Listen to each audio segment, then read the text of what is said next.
Good morning, folks. Welcome to your weekly news, brought to you by our lovely sponsor. Yeah, I've got. Thanks, man.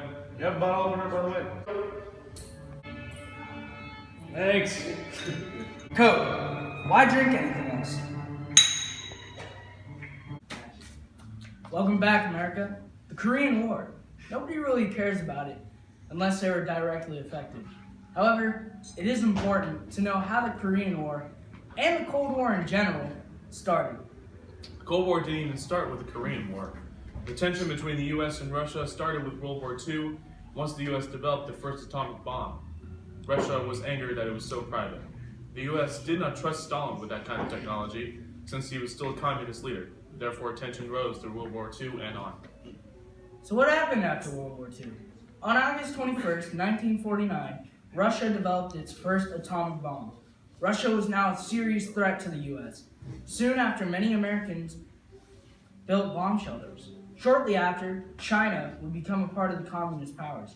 Here to talk about this is Tristan. After World War II, the Chinese Civil War was in full effect. The outcome of the Civil War, Mao Zedong created the People's Republic of China on October 1st, 1949. China joined Russia and North Korea in the communist power.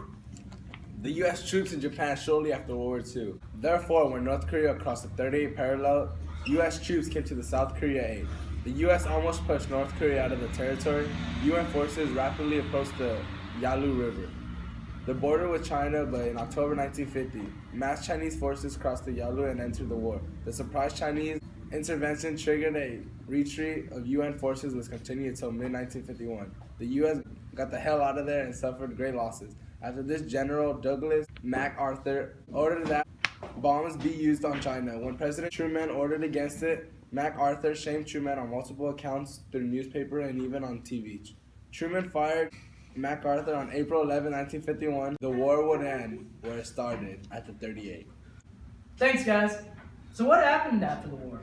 The Korean War cost the U.S. $30 billion, with U.S. losses being approximately 200,000. Women after World War II and the Korean War were drastically changed. This woman went from working in the factories in World War II to losing that job and becoming housewives. Ah, yes, the baby boomers. Good on, Max.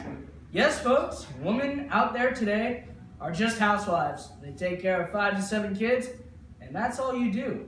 You know what I love, Max? What? My car. I love driving off in a new shiny red car. In fact, car sales have quadrupled over the last year. People just love to spend now that they have the money, especially vets. Here with more on that is our special guest here tonight, Sam Leninger.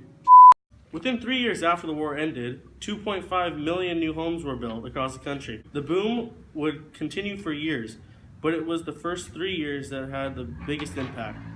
There were limited competitive options in central parts of cities in the late 1940s. Coupled with now abundant affordable suburban homes, this would trigger a huge migration out of cities. Back to you, Cy. Well, it's been fun. That's it for your weekly news. I'm Simon Mendez. I'm Max Quintal. I'm Nick. I'm Tristan. I'm Sam. See you next time.